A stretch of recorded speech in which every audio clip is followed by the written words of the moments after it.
ready to talk hockey. Streaming from the Oilers Live Studio.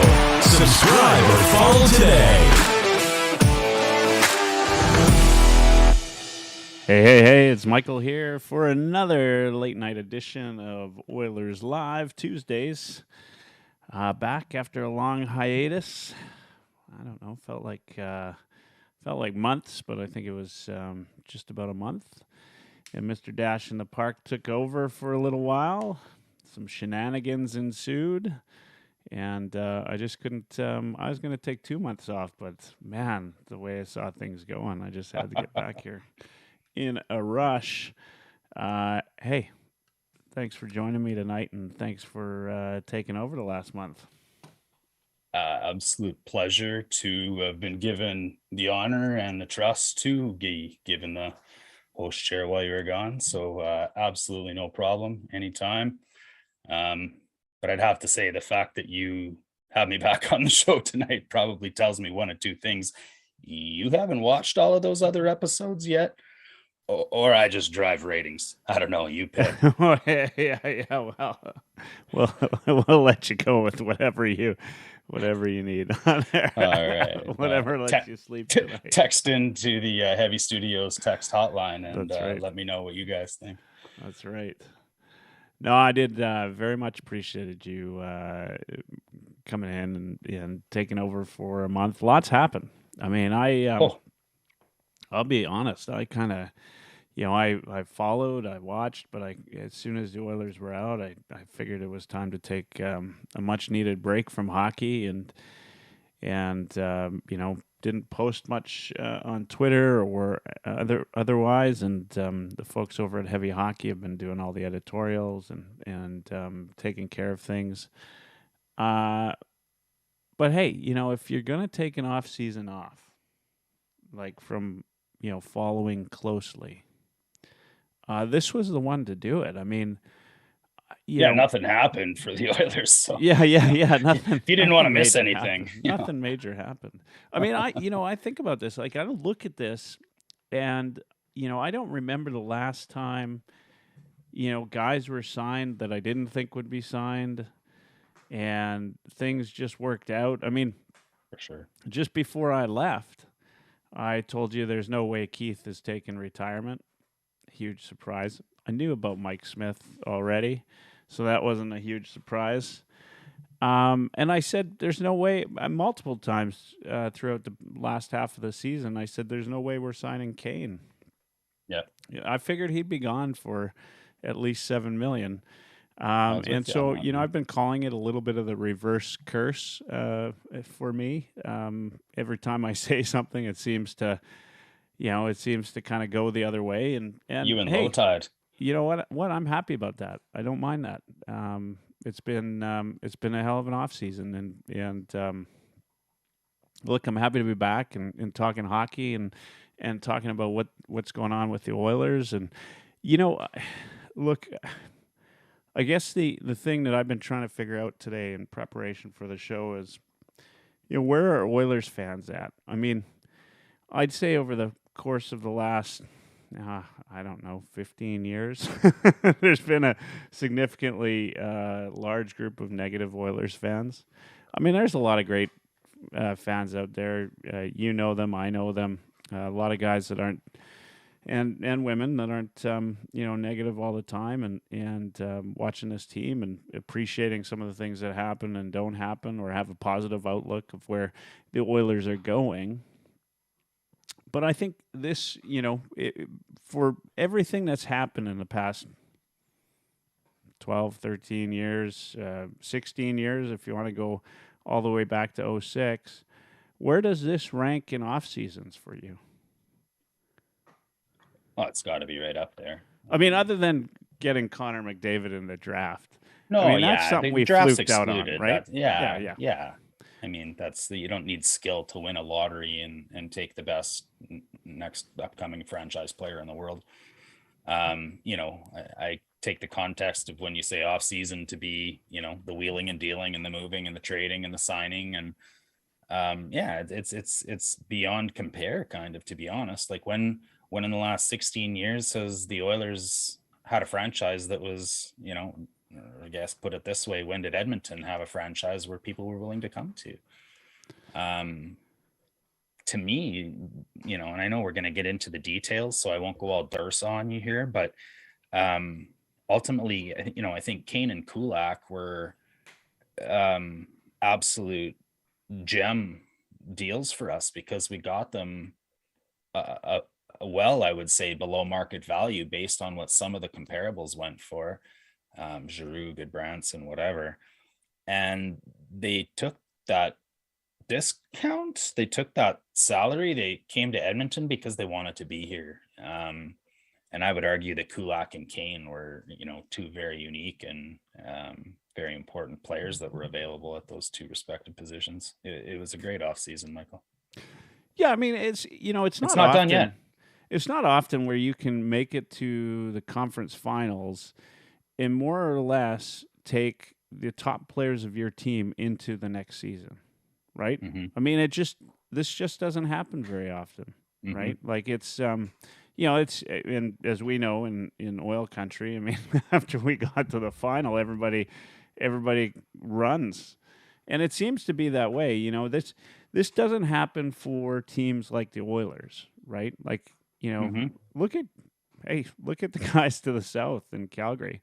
They were one of, if not the top team for parts of the season last year. Mm-hmm. They go into the off season, and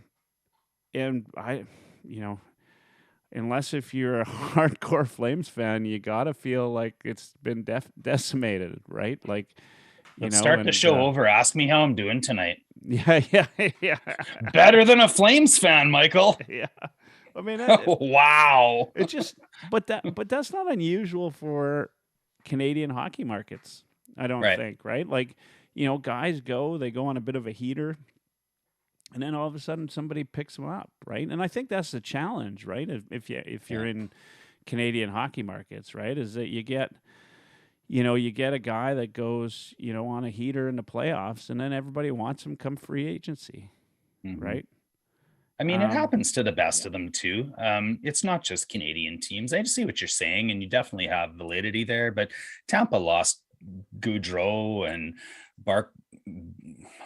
how many players over, I guess, the last really Coleman and all these players over the last 3 years, look back to Chicago. They had to unload Bufflin after the cup, and re-sign Bickle to ridiculous money. And I don't know if it just happens to Canadian teams, but it seems to always happen to the Canadian teams. And I see what you're saying. By this time it didn't. Yeah. I mean, and look, there wasn't anything huge about the offseason. It just, the huge part is that not much changed, right? And then the other big part, which we haven't seen in oil country in a long time, is we didn't overpay. We didn't grossly overpay for anybody, right? Right. It's just these are good signings, and you'd be hard pressed to find anybody who doesn't think they're a good signing. Although I did, as I said, I went out onto Twitter today and did a little search for Ken Holland just to see. I mean, there's still some detractors out there, of course. Oh yeah, as there always will be. Can't please them all. Yeah. Yeah. I mean, it's but the nature of it, right, is that Holland came out and with his son, right. They went out and they got the guys they wanted to get. Nothing special, at a good, at a decent price. Kane's contract surprised me. In fact, I thought that we were waiting for a number of things to happen before that contract could even be signed. And the Oilers let him talk to other teams, right? I think that was the key, to be honest. Yeah, I mean that's what it sounds like. So let's talk about it though, because I haven't had the chance, and for those of you jump tuning in wherever, and for sure. Thank you for tuning in tonight. See a few of you on Twitter and a few of you on YouTube and Facebook and wherever you're watching from. Appreciate you tuning in and being here after a little bit of an absence for me. Of course, as Dash would tell you, that this is the momentum he's built up. I'm just going to ride it. So There's never been a more anticipated episode, in my opinion. I don't know if you heard what some of those other guys were saying, but like I Kirk heard. called you talentless and said he was like a pillar of the network. Kirk and I have had words. Dursa said you were overweight or something that. I tried to stick up for you, man. I was out working out and trying to just get better. Just trying to be better. Trying to get back on the team, make the team again. Well, you know what? You got that contract extension and you're here for life now. That's right. I didn't even mention Campbell, right? Like, I'm all right. I mean, there's people that had problems with it, but I'm all right with $5 million per and the term, right? Mm-hmm. I mean, we could have done a whole lot worse, and people have, right? Mm-hmm. And teams have, and I think there's chat what it means for Skinner. You sign a contract like that, and you just figure kind of near the end of the contract that maybe guys come out, and he'll get a. Yeah, I see Kirk's tuned in to YouTube. Yeah, he's got a picture of someone backpedaling right beside his name. Yeah. I saw it. It's all streamed and it's there for perpetuity. Hey, look. Edited. So when you look at this team now, and I've had a chance to look at it. It's obviously still, a few little holes to make up. What's the biggest area of concern you've got going into next season now?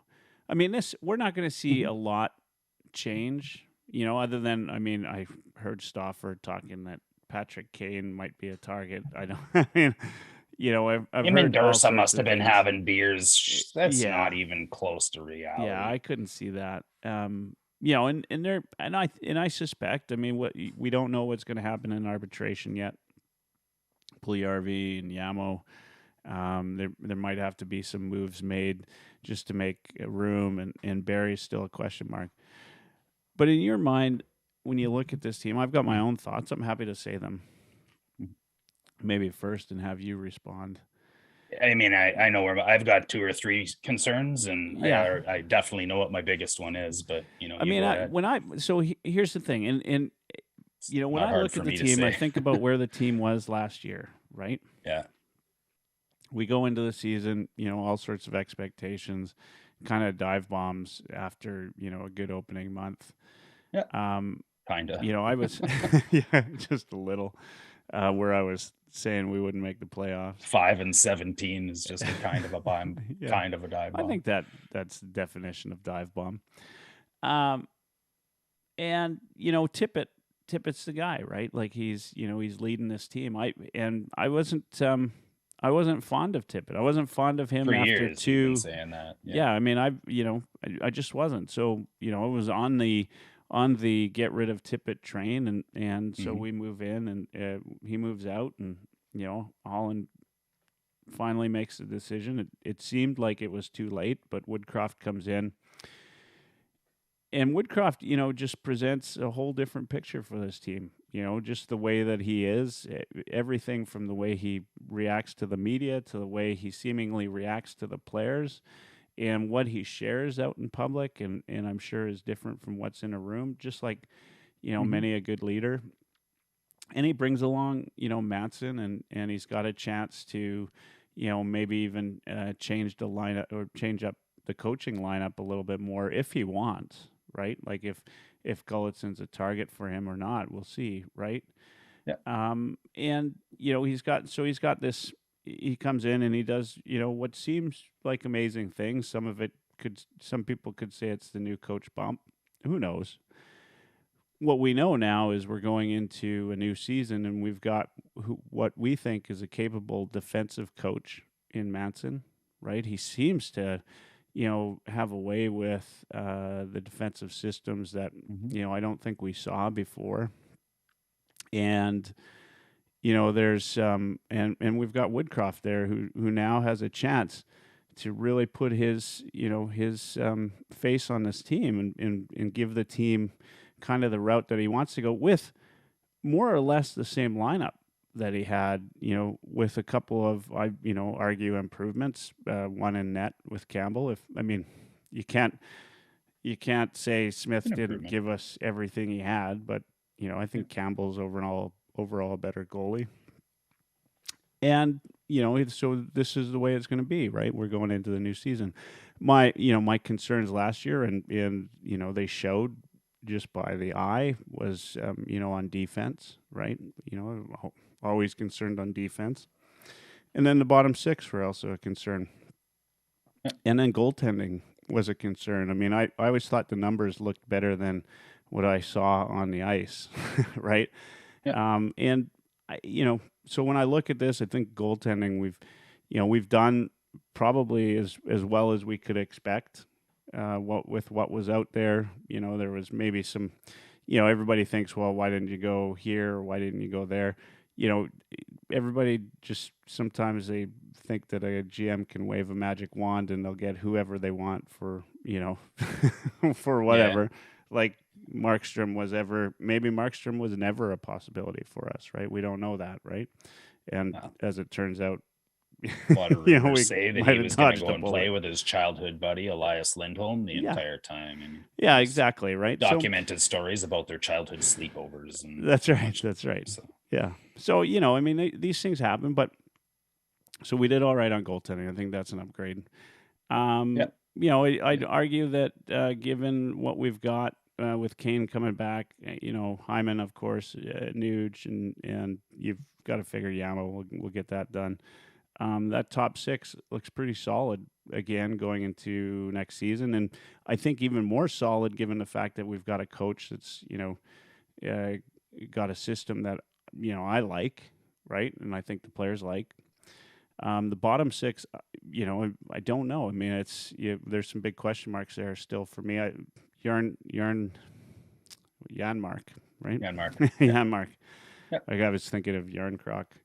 Janmark, I mean, he's never been 100% consistent, but as a bottom six player, I mean, he was asked to do maybe too much in Vegas, right?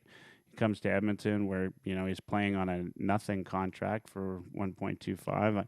I got no problem with adding him to the fold. The challenge I still see, even though we've re-signed Kulak and we should have a healthy Nurse and CC, is still on defense, right? And to me, this is maybe the biggest hole on the Oilers. And the only reason I say that, it's not because these guys don't have any talent, right? Like, Darnell Nurse, I'm a big fan, right? Mm-hmm. He plays a lot of big minutes. He's, athletic. He can skate. I think he's become better, as time progresses, and just like most defensemen. But when I look at teams like Colorado, right, and teams that make it, right, like teams like Tampa Bay Lightning, and I compare defense, we're just not in that ballpark, right? Like we just don't have the horses that those guys got, right? And I don't know that, I'm not going to, I still think it's a hole. I don't know that there's a possible way to fix it, right? That, like, I don't think Holland could have done anything different. I mean, he's got what he's got. The only solace that I have is Manson's got his chance with this team going into next season. So, anyway, your thoughts? I mean, that's me. Well, that's a lot to unpack. But I follow you there, I think, and I'm with you, except for a couple things I might challenge you on. Ultimately, the first question you asked me was, what my biggest concern is. Without a shadow of a doubt, my biggest concern is our defense. I think when you look at what you just mentioned in the Colorado Avalanche and some of the other top teams, even Tampa, and looking at the way that their middle two and bottom two are deployed is going to be much different than the scenario that we're looking at moving forward.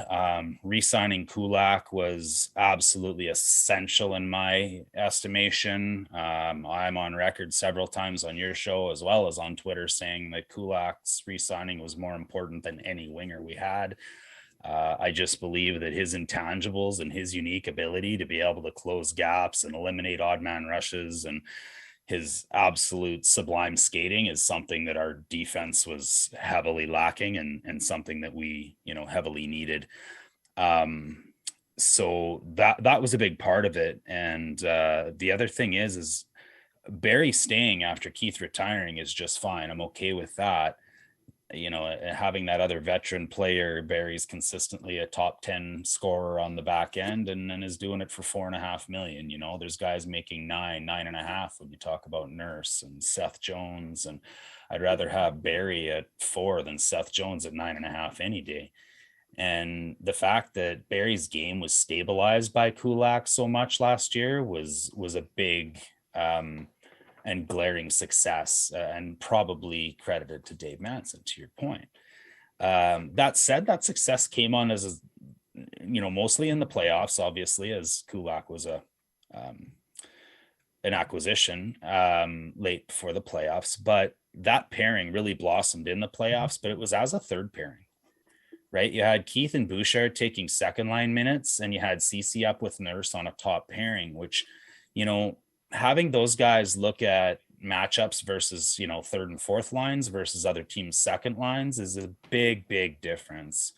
Bouchard was a lot better. Not that he had a bad season. This isn't a negative on Bouchard, but he was a lot better with Keith. There was some simple things I think Keith helped him learn in his game. Cut the ice in half, just stay on your side of the ice, for crying out loud. First things first. Bouchard said in an interview that was the first thing they worked on, which was good. It stabilized both their games. And, Keith didn't have to make bad decisions because, a rookie was there. That said, that was still a solid enough second pairing. It's a solid enough pairing to get you to the Western Conference Final. And that's it. And I'm not even sure we have that anymore, and if we're going to expect Kulak and Barry to step up and take second pairing minutes, that leaves two very young players in Bouchard and Broberry on the third pairing. So you either split that chemistry of Kulak and Barry up and stick a young guy with them, and you can go Kulak, Bouchard, and then stick whatever Barry and Broberry together. But I'm not sure that that's something you want to do either. There's not a lot of teams that win the Stanley Cup with young defensemen in second pairings and third pairings, and not at all. If we're going to do that, as well as have Niemelainen and DeHarnay and those guys stepping in as our seventh, that experience falls off real fast after that top four. And I would say that is my biggest concern. Some other concerns, I think you touched on them, really. I think it's still finding somebody in the bottom six. I don't mind the Janmark signing. It's really low risk. It's another player that wanted to come to Edmonton. You said he's lacked consistency in his career. I would argue that that's maybe even flat out incorrect. I would say he's pretty damn consistent. No, I didn't say lack consistency in his career. He's been inconsistent when he was in Vegas. Like, he was streaky, like nothing else. Like a lot like Fogle, right? I mean, we've talked about getting rid of Fogle. Janmark came in. He scores, in bunches, and then you won't see him for a month, And Fogle is the same way, right? But, if you look at Janmark over the course of his career, he's been pretty consistent, a 0.25 sort of scoring kind of guy. But he's also been hampered by injuries the whole time, right? That's and where he the was also asked to do a little bit more than he should, probably. And that's Vegas. What I was going to say. If you're asked to play a consistent offensive role when you're not a consistent offensive player, that's not the player's fault. You look at Janmark's stats down his entire career, and I mean, he's got 20 to 24 PIMs every season. He's got 9 to 19 goals every season. Like you said, points at 20 some, 25, 24, 24, 25. That's where he's going to come in. Ultimately, he's always a guy that gets you about 100 shots. He's always a guy that gets you 1 or 2 shorthanded goals. He's scored a shorthanded goal in every single one of his seasons in the NHL. So I believe that Ken Holland probably had a little bit of help from Brad Holland on this one, if you want my honest opinion. And I don't know if that's been said out there yet, to be honest. I wasn't on the radio a lot the last 2 days with how busy real life was. But, I saw that signing and it kind of made me think that Janmark was kind of the exact plug and play we need almost, right? Like he's happy to play the bottom six. He can skate like the wind. He's got playoff experience. He's excellent on the no, I shouldn't say excellent. He's above average on the defensive side of the puck. This term that's being thrown around with defending with your skates, right? Now, Cale Makar has made this the definition of how you defend in today's NHL. And Matthias Janmark defends with his skates, and he does that pretty well. He's okay with his stick. He's been a career penalty killer. I think the others really were hoping to get Connor Brown. I heard Bruce McCurdy say that nobody in the NHL has played more penalty killing minutes over the last 3 years than Connor Brown. He's quite literally been the penalty kill specialist in the NHL.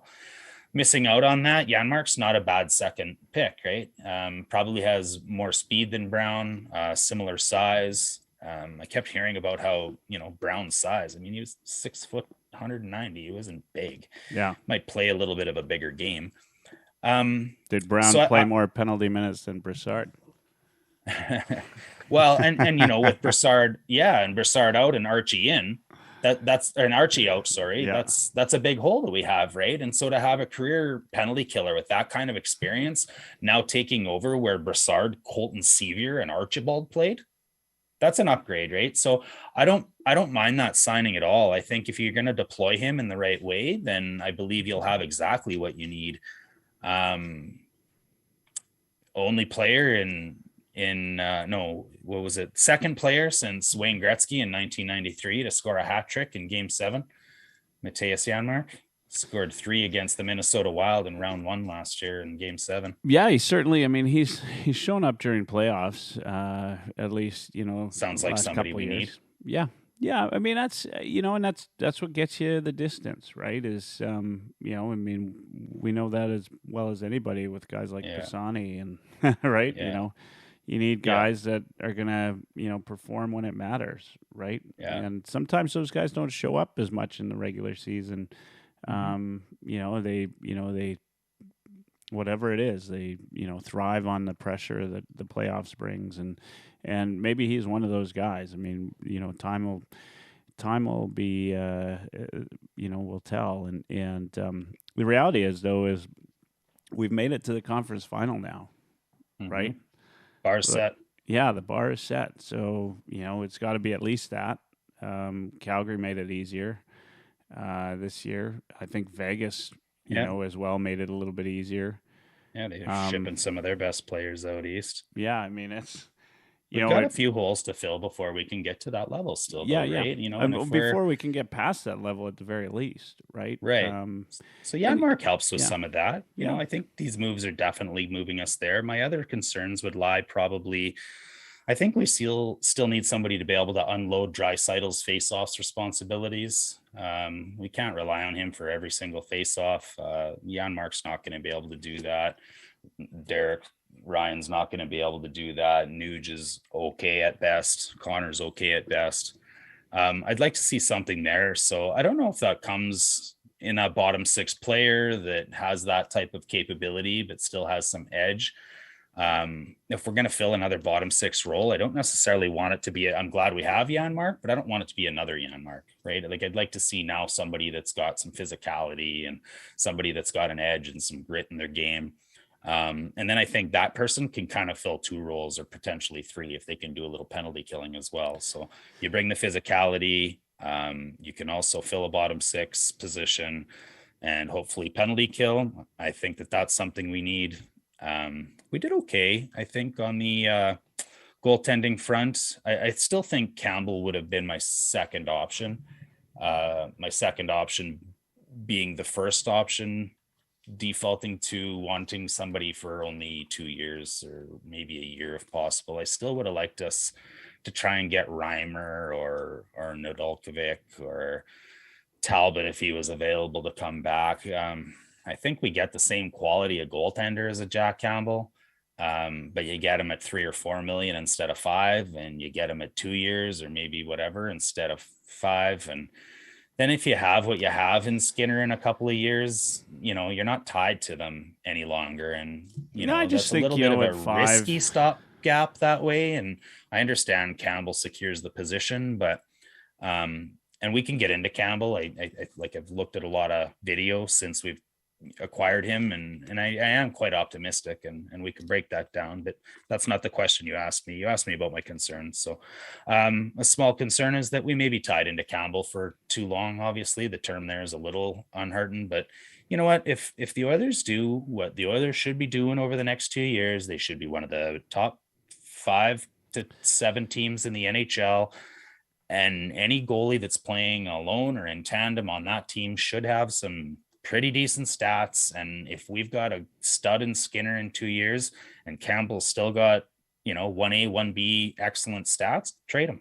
Everybody needs goaltending. Look what just happened. And we've got a tradable asset. So it's not the end of the world, but I think there was some risk in the Campbell signing. Yeah, I mean, anytime you give somebody 5 years, right, or more, there's going to be a little bit of a risk, right? I mean, the other thing though is that's that dollar value. You hope as the salary cap increases, it becomes less of a percentage of overall cap space. And so what's 5 million this year isn't necessarily the same 5 million that it is 5 years from now. And we've got a couple of contracts coming off the books, 3, but we've also got some guys, we still don't know what Hyman's going to bring, in year 4 and year 5 and so on and so forth of his contract, right? He's going to be, into his mid-30s by that time as well. So we'll see what happens there.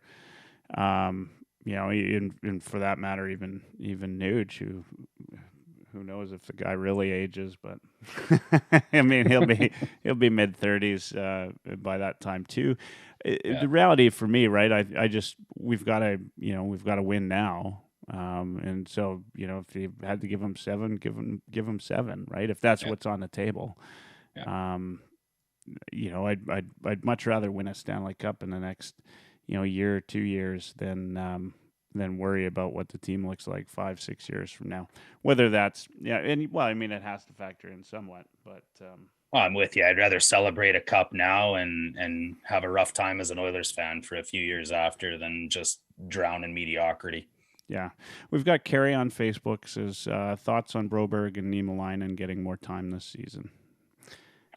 Totally fine with it in the regular season. I think, we've got to cycle those guys in. I think Manson's always given the defense, whether he's going 11-7 or whatever happens there's an ability to, get guys in where they can suit to their strengths and still get their minutes in. He's many times had 5 defensemen at 10-11 minutes and rode a couple horses. So I think they'll get their time in. Alluding to what I said earlier, I'm not sure that that's a pairing I want going into the playoffs, but right now, as is, we have a team that's going to get us into the playoffs. We've got a great regular season team. So ultimately, we've got the rest of this offseason and the entire season up until the trade line to still tweak.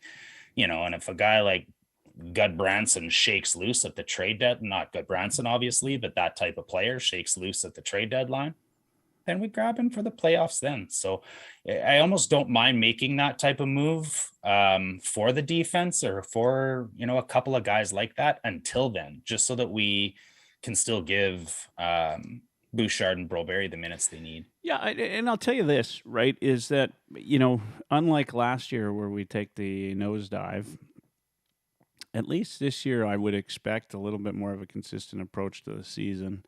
Team comes in, they're consistent. You've got more of a chance to bring in a guy like Niemelainen for a few games and have him play some meaningful minutes while he's up and you're not worried about this is like there was a point at which every game started to be a must win.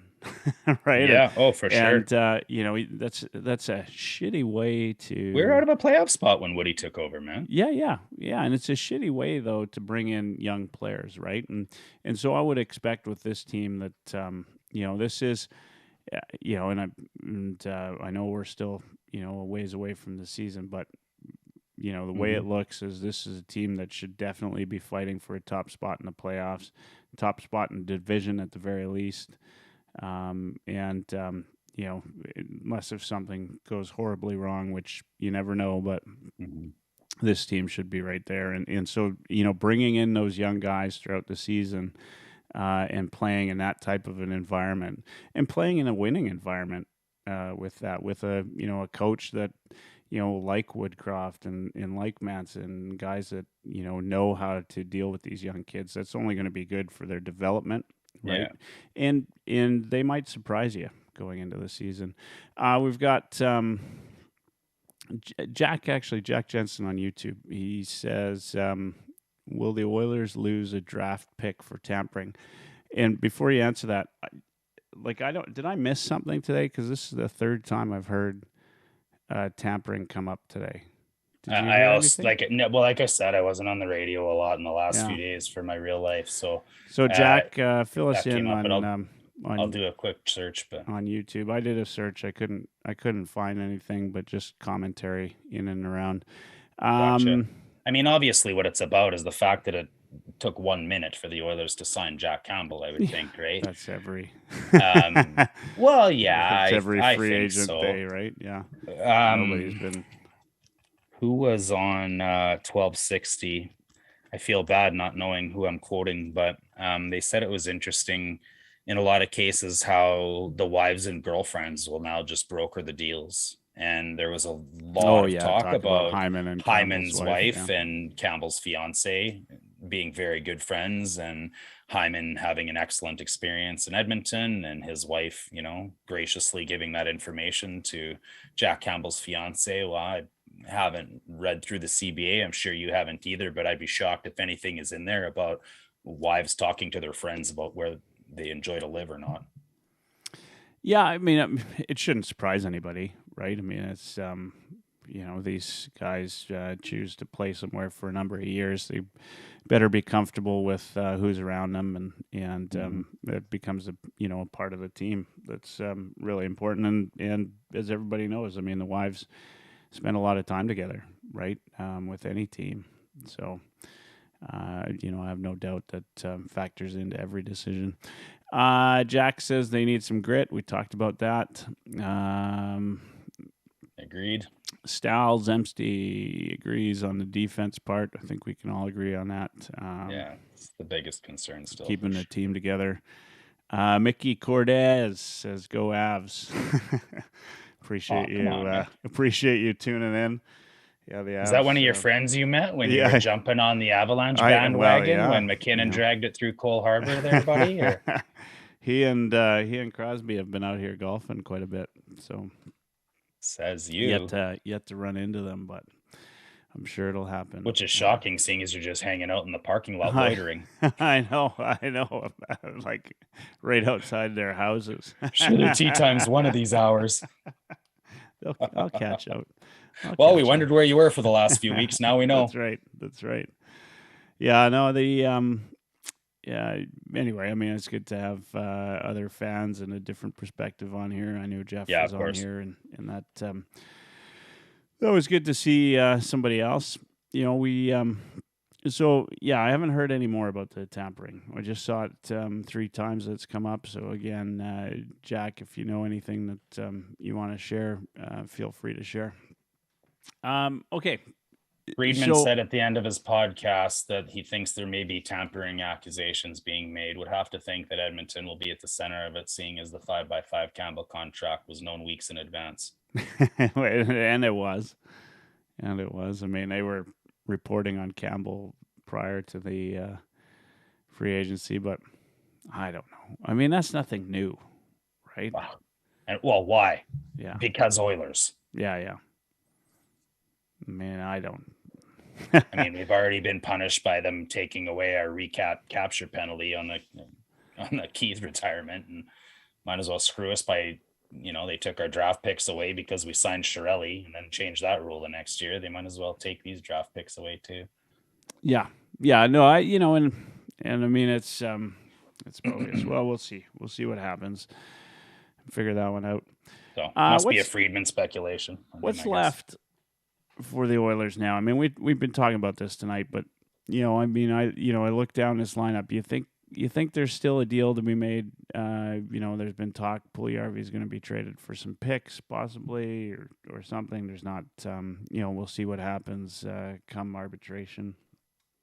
But what's your thought? I mean, when you look at this team, I mean, the names that come up, right? Fogle, Puljujarvi, Barry, right?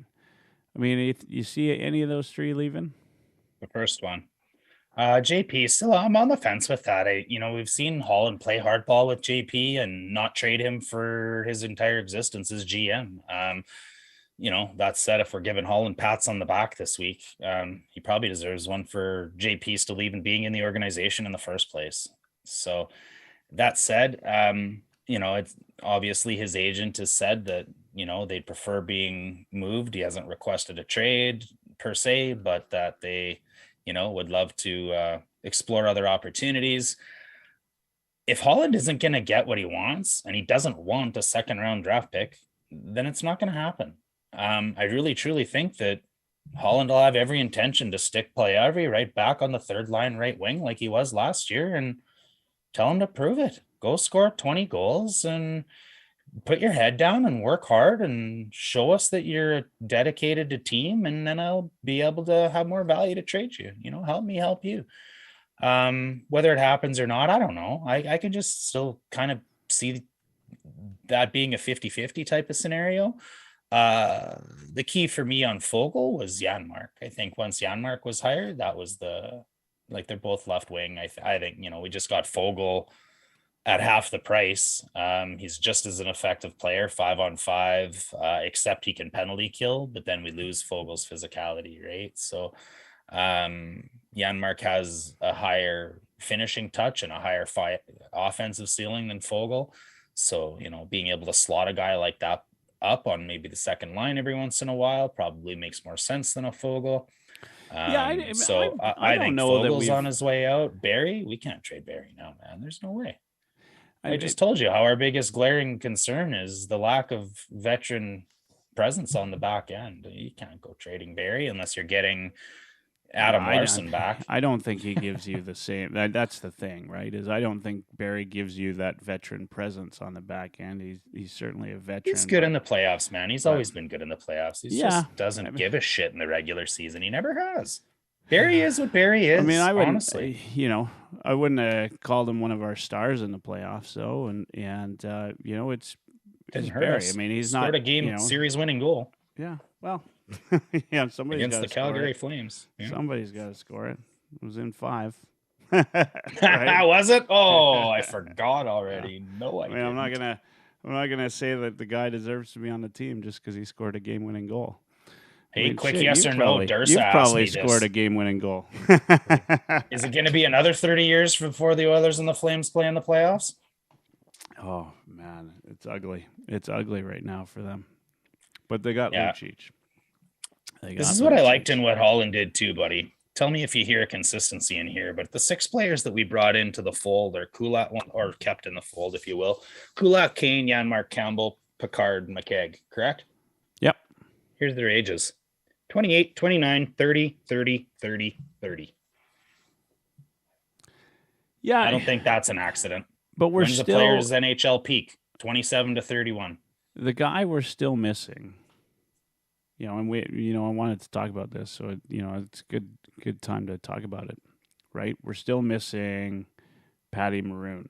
We're still missing Perry, right? We're still missing Shea I'd have bet Weber. $1 million that was the second name out of your mouth. Yeah. But we're still missing Shea Weber, right? Mm-hmm. We're just like we're that guy away, deadline. Right? Yeah. From doing something, right? Like we're missing a guy that just knows how to get it done, right? And don't you think some bottom 6 forwards are going to shake loose here? Like the whole NHL has lost its middle class, right? Like it's you get paid $10 million or you get paid $1 million, and I think there's going to be some as the cap crunch, some quality, not Alex Chason, but those type of players that might fall loose here in the next little bit. If I was Brad and Ken Holland, I'd just sit tight and wait for the right Well, I mean, match. here's the nice thing is we're likely going into the trade deadline this year as big time buyers. right? Absolutely. Yeah. The biggest buyers in the league, I might even argue, because we're going to have some cap space as long as there's a smidge of injury. Yeah, I mean, that's the thing, right? You got to get to that space, right? You got to get to that point where you're a buyer, right? I mean, you can, it's like, I mean, you're in sales. I mean, people in sales will know this and understand this, but RFP usually has a couple of different levels to it, and you just got to be good enough to get shortlisted, right? RFI, and that's before it's an exactly RFP. that's exactly what the NHL season is like. You just got to be good enough to get shortlisted into that buyers category, and then once you're there, that's when you sharpen your pencil and you do the right things to make it past that level and get past that conference final, right? And you've also had you've had some background on the team. You know what you need and you know what you don't need.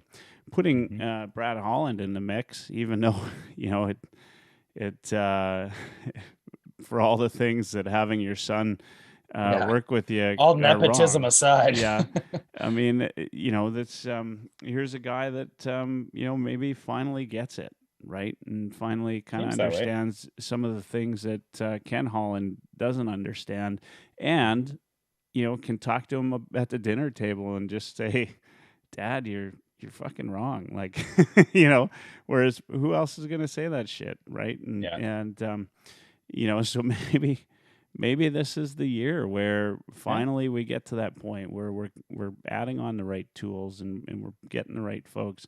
And so, we need this, we need some defense, and we can all complain as Oilers fans about various different parts, but look, there's going to be maybe a market for Barry at the deadline, right? There might be a market for, whoever. Maybe one of our young defensemen becomes expendable at the deadline because we know that, we're at that hump, right? For sure. And I don't think Ken Holland has never been one. I mean, he said he was all in last year. And, I mean, despite the fact where we made it, I think some of that is, like I'd love to say Ken Holland's a genius.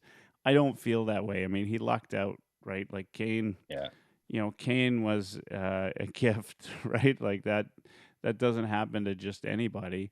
But he's had a decent offseason. He's done the right moves.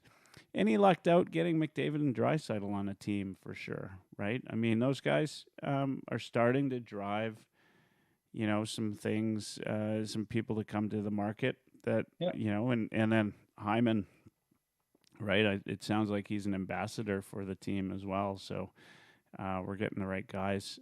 It doesn't hurt that, we've got a nice arena. Things are starting to, to shape up and go in the right direction. Success, recency bias of the success. Yeah. Oh, by the way, did you notice who led the playoffs in scoring? Like, why do you think Goudreau didn't go to Philly? Right? I think Woodcroft has Tortorella. Yeah, exactly. That's my point. Like Woodcroft changes everything for this team, right? Like guys, they'll have heard. Leave Sutter to go to Tortorella. Right? Oh yeah, exactly. Poor Goudreau. Yeah. So anyway, I mean, I choose Columbus over Calgary. Sorry about that. For the few things that we can be upset about as Oilers fans, at the same time, I mean, we just need to be good enough to get to the deadline and be buyers for once, right? Yeah. I mean, we've been close to being buyers at the deadline, but it's been more of the, well, we're not sure, right? Like more, yeah. I mean, it's we're kind of half in and half out, but I think we can get there this year and be legitimate buyers for a change. It'll be a nice change. We're gonna start winding it down here. I don't want to go for too long, given my I'm already starting to lose my voice now. It's been a month. I gotta exercise these vocal cords and get them working again. And I'm just getting warmed up, brother. you're just warming up. Let's talk about around the league. Okay. We haven't really talked about that. Sure. I heard you guys talking last week about who you thought had the best offseason so far. What's been the biggest surprise in the offseason for you? It's got to. There's a lot of surprises. What are some of the No. surprises you've seen? It's a toss up for me between the Oilers being able to re-sign Kane and Kulak, and the fact that Detroit decided this was the year to start to compete. Yeah. Detroit got everybody. They got everybody. And that says Yzerman wants to go now. He could have held back for another year and played at the cap floor and tried to, win the lottery. Like it's very clear that Arizona and Chicago are, get that franchise player. But I don't know. Yzerman must have liked what he saw, because I was potentially, my biggest shock was seeing him go after the players and get the players that he got. Some quality players. I think the Detroit Red Wings are going to be a tough out this year, man. Yeah. What surprised me a little bit is Ottawa, right? They've improved the top I six, guess, I'd say. Pardon me? They've improved the top six, I would say. Yeah. Ottawa, Detroit, like these are guys that I think I think maybe for Ottawa, it's it's just obviously it's a different environment for them, and I don't mean to make light of it, but we know Melnick had maybe a little bit of tight reins on how things were done there, and so now that he's gone, some things have changed obviously in how they're going to approach the market. Yeah. They've got goaltending. The other surprise to me is Toronto taking Matt Murray. When I look at the teams that have been contenders, right? As much as we love to make fun of Toronto, they're better than a first round exit team. Well, they're not, because they're a first round exit team, but they should be better than a first round exit team, right? They should be a top team. They should be contending, just like we talk about the Oilers should be contending year over year. And this is, to me, this is a lot like when the Oilers signed Mike Smith. I don't know, for instead of signing Markstrom or signing somebody we thought, right, like to bring in Matt Murray, who I don't know. I don't think he's ever going to regain his form that he had, right? And maybe he will. I think guess the potential's there. Toronto's defense is better. I think a lot of it comes down to, I was listening to Kevin Woodley on which was it, the DFO podcast or something? No, it wasn't DFO. It was anyways.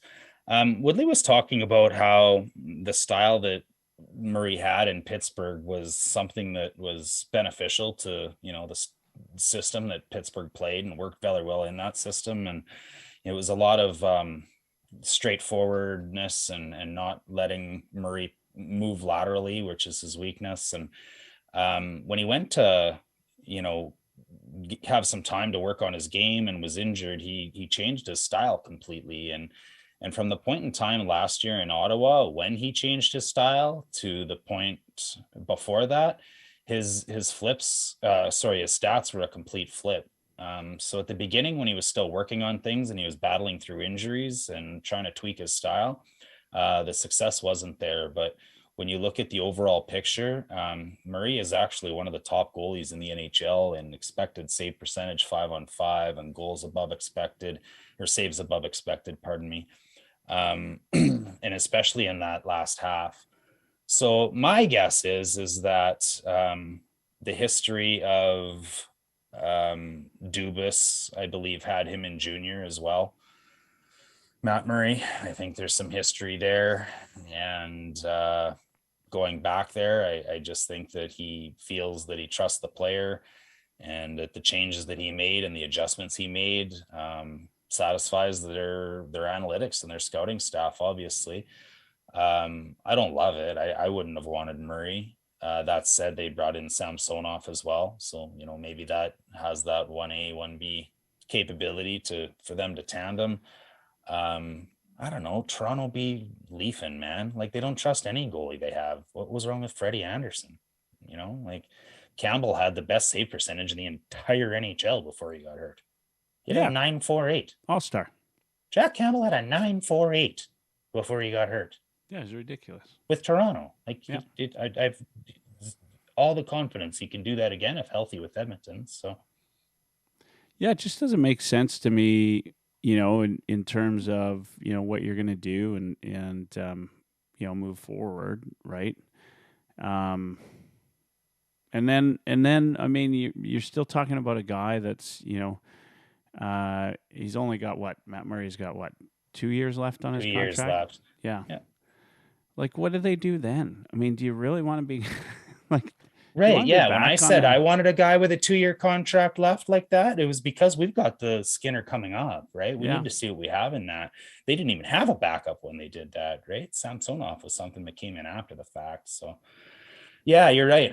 In 2 years, I don't know. Is Samsonov going to be the guy? Do they just re-sign Murray if he's the guy? Or do they go fishing into the market again, right? I mean, let's all knock on wood that it's 2 more first-round exits, and they are doing that. So, yeah, I don't know. I don't feel sorry for Toronto. I don't feel sorry for Calgary. Going around the league, I honestly feel like Johnny Hockey did Calgary dirty, man. I don't know. They should have known the entire time he wasn't coming back. His body language said it. His agent said it. He used Calgary to drive up the price, and he went back to the good old US of A where he wanted to play. And I think there's a lot of truth to that. And I think the Flames are in for it with Chucky as well. I think it's been Tkachuk's plan the entire time he's been in Calgary to get to be a UFA as soon as he bloody can. And exactly how he can do that is exactly what he's doing. He'll go to arbitration. He'll accept a 1-year qualifying offer. He'll play with the Flames, and he'll step into UFA at the youngest age possible and play wherever the hell he wants. Probably St. Louis. Who knows? Maybe he goes for more money. I'm sure that's going to be somebody that everybody wants. But the Flames have to trade him now if that's his plan. And the whole rest of the world thinks it's his plan. I mean, the Flames... That team is like decimated, right? But they got screwed. 2 100-point guys just out the door. They were fucked if they didn't, fucked if they don't, man. Because what were they going to do? They were going to trade Chucky, knowing that he doesn't want to be there. Well, then Gaudreau walks for sure. Yeah. Right? So then they got to wait for Gaudreau to walk before they can make any decision on Chucky. And now Chucky's in a spot where he's going to go, and the whole league knows it. So who can fit $9 million for 1 year in their cap and know that they only have that player for 1 year? Because Tkachuk's only going to play wherever he goes for 1 year, and then he'll test UFA at the youngest age possible, just like his plan. So I don't even think if Tkachuk gets traded now, he's going to draw much of a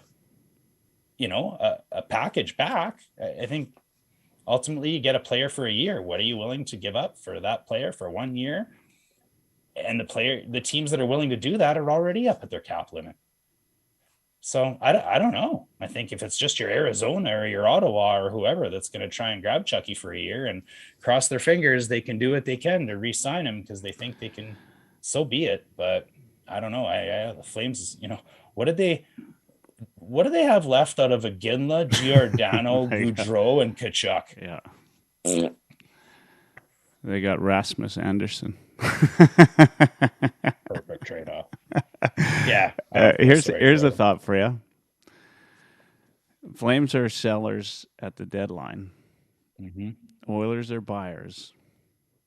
Chucky and Chucky and no, and I mean, any chance under No. Woodcroft and Madsen that you see Lucic come back? Oh, that's not where I thought you were going with that. No. I think there was enough of a riff in the dressing room that's not going to happen. You think so? Yeah. I don't think there was a riff in the dressing room. I think there was. No, I don't think there was. I don't know. Okay. Yeah, I mean, I think Tippett had a lot to do with that. Okay. I mean, Yeah. that's you know, I mean, we'll see. We'll see. I doubt it. There was always that time that Lucic punched out Draisaitl and gave him a black eye. But I mean, whatever you want to think, Michael. I don't know if that's for real. I don't know. I don't have any sources. So. Is that what you heard? Yeah, ask me off the air. I don't know. I heard a lot of different things, like Darnell Nurse, and then I don't know. Heard a lot of different things. Anyway, it's all let's rumors. Just go back. There's to, some I think things there was that I enough know. of a But riff in the dressing room. Not to Yeah. mention that Lucic not being there was one of the reasons JP came back. So there absolutely was a riff there. yeah, I mean, JP's got his own riff. Like, I mean, you can see it in Connor's face half the time. You Yeah. know, and whether that's deserved or not, I mean, you could go to all the fancy stats you want. But the reality is, and you've played enough hockey to know if you give the guy the puck, on his stick and he doesn't put the puck in the net enough times, you stop wanting to play with them. And it doesn't matter. You don't That's see why it the I got same moved way. to D from right? left wing. Yeah. I mean, you don't see it the finish. same way, right? Like you don't see that guy the same way. It Yeah. doesn't matter if he's the one keeping the puck out of the net and in the offensive zone, and maybe he's not on the score sheet. You just know that he's the guy that didn't put the puck in the net. Yeah, exactly. Exactly. But we'll see. I mean, I'd be surprised, and I know you think that Holland will wait it out. Puliarvi's numbers should give him something, right, when it comes down to arbitration, and that's going to be a tough pill to swallow. I did hear today in the little bit that I listened that part of the reason that JP might have not been moved yet is because of his agent's salary expectations. So if he on a re-sign, they get this arbitration number, they trade him or whatever, but on a re-sign, he's looking for 4 or 4.5. That's what's causing hesitation for teams to go down that route. There was a bit of smoke around the New Jersey Devils. They've got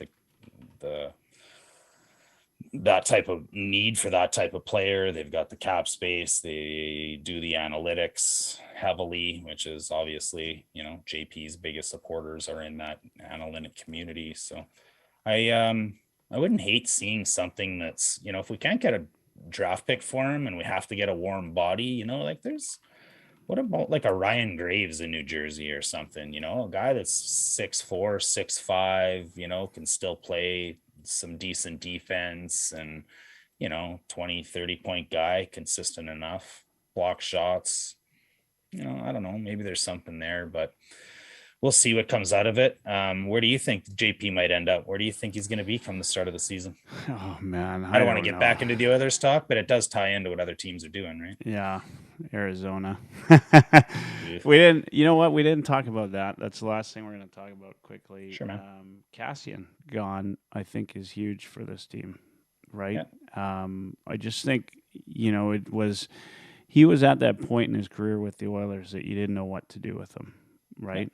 Yeah. And this, if I think Tippett might still have a job if Cassian had been out of the lineup, right? Like there were nights where, it was like, having, we just talked about him having Lucic in the lineup as a, $6 million guy, right? And you had to play him in the top line because, you didn't have to, but it almost felt like that was what was going through the head of the coach, right? Like, is I got to play him up top because that's what he's being paid to do. Instead, he was a boat anchor. And then, Cassian's much the same, right? They were paying him, to play in the top 6. And he's not a top 6 player, right? And so, this is... and 6 years ago, right? 5 years ago, as Oiler, he was a top 6 player, but our team's improved. There's no room for that anymore. Yeah, and he's he didn't, not a and good he didn't bottom improve 6 with player, him, right? Right, exactly. Yeah, well said. Yeah. So as far as where Puliarvi goes, I mean, who can know? I mean, there's going to be a team that'll take something for him at whatever he goes for in arbitration, I don't know. I really want to like Puliarvi. In fact, I like the guy. Like, you can't ask for somebody who smiles more than he does, and does all the things. The fancy stats are all good. But at the same time, fancy stats can be fancy stats. If you, like I said, if you're, if the guy's not putting the puck in the net when you're giving it to him on his stick, right? That gets in your head if you're the guy putting it on his stick.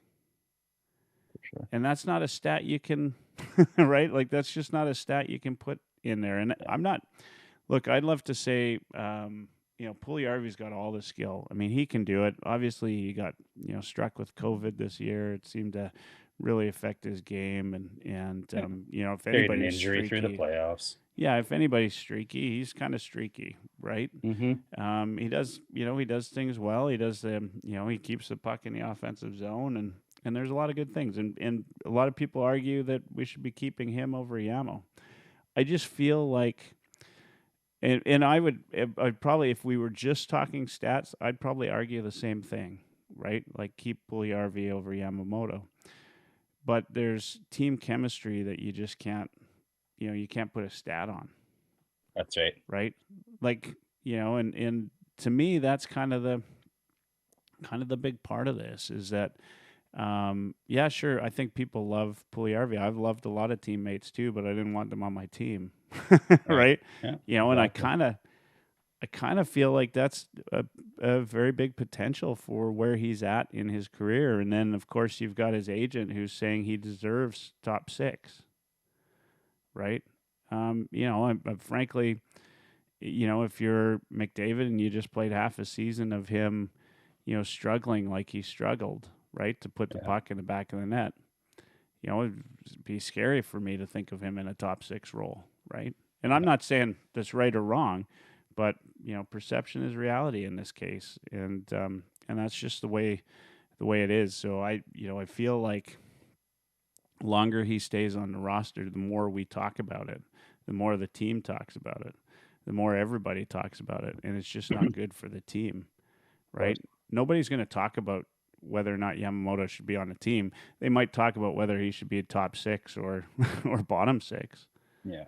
But everybody, I think the players like Yamo.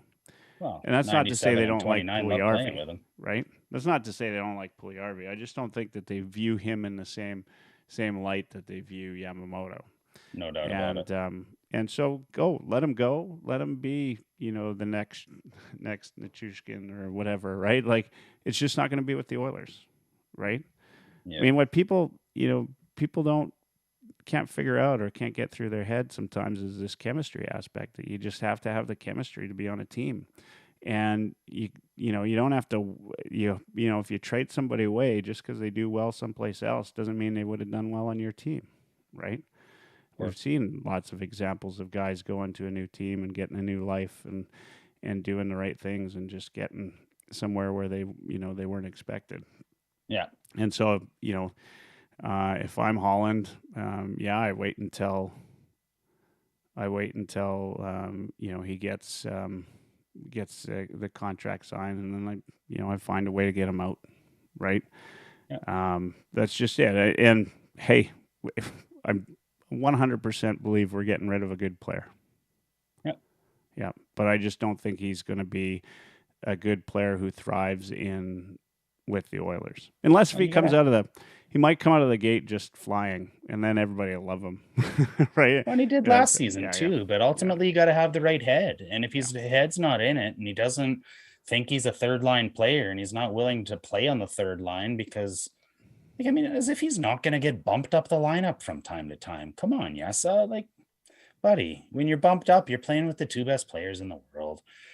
So if that's where his head's at, and him and his agent think that they're better than they are and deserve more than they get, it doesn't make him a bad player, and it doesn't make him a bad fit. It just, it makes him a bad teammate. Yeah. All right. That's it. That's it for me. So, like I always do on Tuesdays, first I want to say thank you to everybody who tuned in across Twitter, Facebook, Twitch, and of course YouTube. Good audience tonight. They stayed with us pretty much the whole time. Yeah, must have been interesting. Appreciate all the views. Appreciate the commentary. We'll be back next Tuesday, same time. I like to say 9 p.m. Mountain, but usually it's about 10 after 9. And make sure you tune in to go to heavyhockey.com. Check that out. The guys are putting articles out there just about, a couple times a week. I mean, off season, so it's a little less than it would be. And hey, I don't say this often, but if there's something you want to do, maybe with Heavy Hockey, please feel free to reach out to me. Send me a DM or whichever. We're always looking for people to write new articles or new podcast guests. I mean, we're not going to let just anybody on. I suppose we did let Kirk on, so we let Jeff Aid come into the fold, right, and he's a Sabres fan, but they're pretty not a lot of intimidation coming out of that group. That's right. So yeah, no, actually, and that reminds me, check out, do a search for Heavy Hockey wherever you get podcasts, and Kirk Morris has been putting out is the Paddle Down podcast as part of the Heavy Hockey Network. Check that out. I love Kirk's view of the game, specifically goaltenders is his big thing, and he's Great got a name real to that podcast. Pardon me? Great name, that podcast. Oh, yeah, it's a great name. Yeah.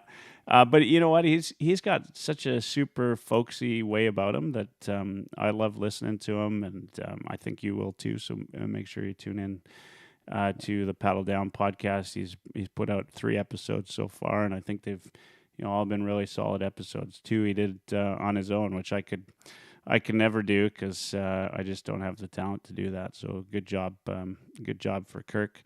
And as I do every week, I give my last word away, and I turn my mic on mute. And I like to say this is the scariest time of my week.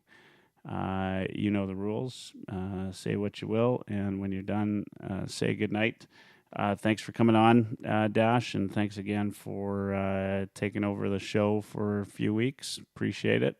And now a little bit of damage control, and we should be able to get it back to normal. Honor and a pleasure. Yeah, I'm sure you'll help me pick up the pieces. That's right. All right, you're up. All right, that mute button's hit. Michael actually doesn't know what I plan to say, and maybe I should have apologized ahead of time for him not having a chance to respond with the mute button off. So maybe we can jump into it another day. But I honestly just can't keep my mouth shut about Hockey Canada any longer. Some more news came out today that, Hockey Canada has collected a fund of, $15+ million that's been, in part from league fees across all of the country. And so, as we all drive our kids to the rink and pay our wickedly expensive league fees every year, Hockey Canada is keeping our money and using it to settle sexual assault claims out of court. I think it's disgusting. I think what's happening with Hockey Canada and what's been exposed at Hockey Canada is disgusting. It's hard. Outside of, things that aren't human, I love hockey more than anything else. Like the sport of hockey, Michael knows it. He does it too. And he's not talking hockey, he's playing hockey. And I can say that with confidence. It's something we live and breathe around here. So to have that sport that I cherish so much, make me question. I got a 2-year-old. I don't know if I want to put him in hockey. Right. And it's been my dream my whole life to have that and be a hockey dad. So love the sport, hate what's happening. Glad to see that things are getting exposed. We need more of it. Not to end on a negative note, but I just couldn't keep my mouth shut any longer. So that all said, let's hope that, the rest of the offseason for the Oilers goes as positively as it has so far. I do think that there's more to come. I'm incredibly impressed with what Ken Holland has done thus far. And I truly believe that if he's on the right path, he'll continue to make a couple of brilliant moves before the regular season. And if all else fails, we should be back to those Western Conference finals and battling the Avalanche again if the hockey gods will have it. So thanks for listening, everybody. Really appreciate it. Thanks for letting me get off my chest, Michael, and to everybody else. Good night.